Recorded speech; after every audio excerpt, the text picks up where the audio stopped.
आज भारत दो लड़ाइयाँ लड़ रहा है, पहली कोरोना से और दूसरी सरहद पर। भारत और चीन आज एक बार फिर आमने सामने आए हैं। इन दोनों देशों की लड़ाई काफ़ी समय से चली आ रही है, जिसका असर सबसे ज़्यादा चीन के आसपास रहने वाले जगहों पे हो रहा है। इसका सबसे ज़्यादा असर उत्तर पूर्वी इलाकों में आपको देखने को मिलेगा।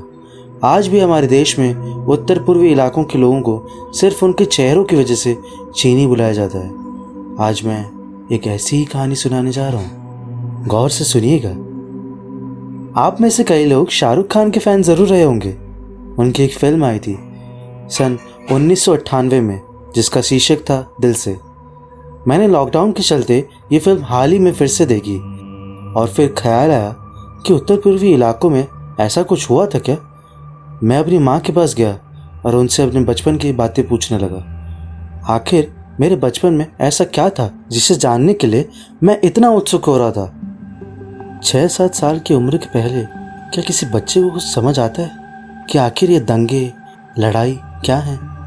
सन 1999 की बात है। मैं केवल 6 महीने का था और पहली बार ट्रेन में सफ़र कर रहा था। कोलकाता से तिनसुकिया आ रहे थे हम लोग, मैं, मम्मी और पिताजी।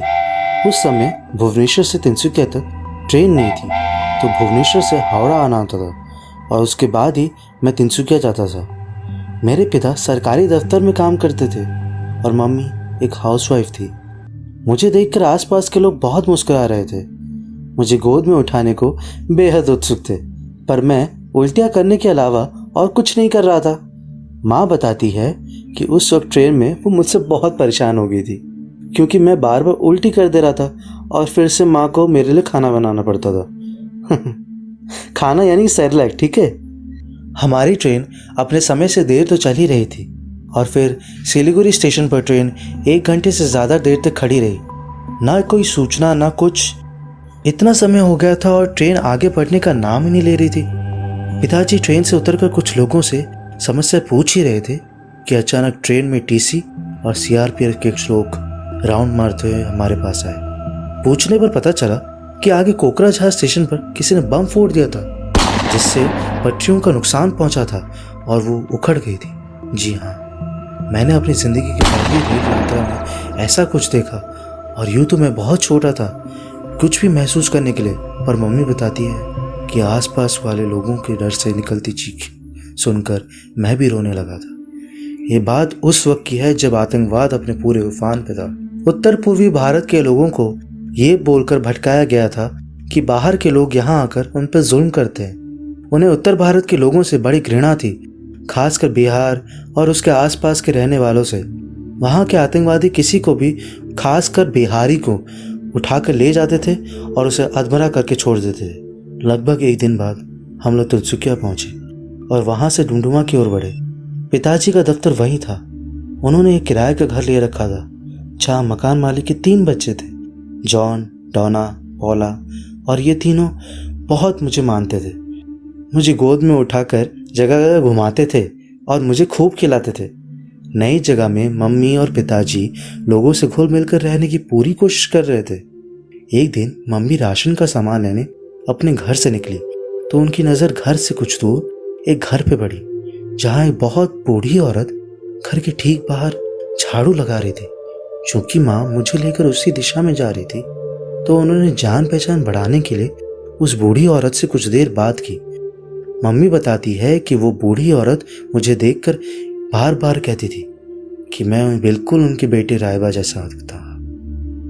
कुछ दिनों बाद हमारे पड़ोस में रहने वाली एक चाची ने मम्मी को बताया कि कुछ समय पहले उस बूढ़ी औरत के 4 बेटों को कुछ आतंकवादियों ने जोर ज़बरदस्ती से घर से उठा लिया था और 2 दिन बाद उनके कटे हुए सरों को उनके घर भेज दिया था। मेरी मम्मी यह सुनकर अगली बार उस बूढ़ी औरत के पास पहुंची तो इतनी भावुक हो गई थी कि उन्होंने रोती बिलखती बूढ़ी औरत को गले लगाकर उनसे कहा कि मैं उनका भी बेटा हूँ और जब उन्हें मन करे वो मुझसे मिलने आ जाया करे। मम्मी बताती है कि एक रोज़ वो खाना बना रही थी कि अचानक बाहर से किसी बच्चे की ज़ोर ज़ोर से रोने की आवाज़ आने लगी। मम्मी ने हड़बड़ी में जाके दरवाज़ा खोला तो वहाँ कोई भी ना दिखा। फिर मकान मालिक के बेटे डोना भैया ने जोर जोर से आवाज लगाई कि मेरी मम्मी अंदर चली जाए। वो बच्चे की रोने की नहीं, आफत की आवाज थी। इस इलाके में आतंकवादी ऐसे ही बाहर से आए लोगों को बहलाकर गोली मार देते थे। इस घटना को सुनकर मम्मी बहुत डर गई थी और पिताजी को जब इस घटना का पता चला तो पिताजी ने दिल्ली में बैठे अपने बड़े अधिकारियों को चिट्ठी लिखना चालू किया।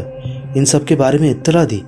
वक्त लगा पर भारत सरकार ने वहां सीआरपीएफ के जवान तैनात करवा दिए गए। कुछ ही दिनों में जवानों को सफलता हाथ लगी और उन्होंने उस इलाके में और उसके आसपास के इलाकों से दहशत फैला रहे सभी आतंकवादियों को मार गिराया। ये बात सच है कि उत्तर पूर्वी भारत के आतंकी हमले होते हैं, लेकिन ये सब करने के लिए उत्तर पूर्वी लोग दोषी नहीं थे, बल्कि ये तो वहाँ के आतंकवादियों को काम था और सज़ा मासूम लोगों को भुगतनी पड़ी। वहाँ के मासूम लोग उनके साथ हुए उत्पीड़न और शोषण का सिर्फ इंसाफ चाहते थे। वहाँ के मासूम लोग किसी को मारना नहीं चाहते थे, बस अपने लोगों के लिए उन्नति चाहते थे। जो सम्मान बाकी लोगों को मिलता है उन्हें भी मिले, लेकिन कहते हैं ना, एक मछली सारे तालाब को गंदा कर देती है। कुछ लोगों की वजह से पूरे समाज को इसका शिकार बनना पड़ा। मेरे 7 साल में मुझे चाहने वाले बहुत मिले। अगर एक बार मैं उस गलिए में चला जाऊं ना, तो पौला दी, जॉन भैया या वो बूढ़ी औरत मारिया आंटी जैसे बहुत लोग हैं जिन्हें हमसे कोई बैर नहीं। जब तक हमारे देश में आतंकवाद नाम का दीमक है और उसे बढ़ाने वाले लोग हैं, तब तक इस देश का भविष्य संकट में है।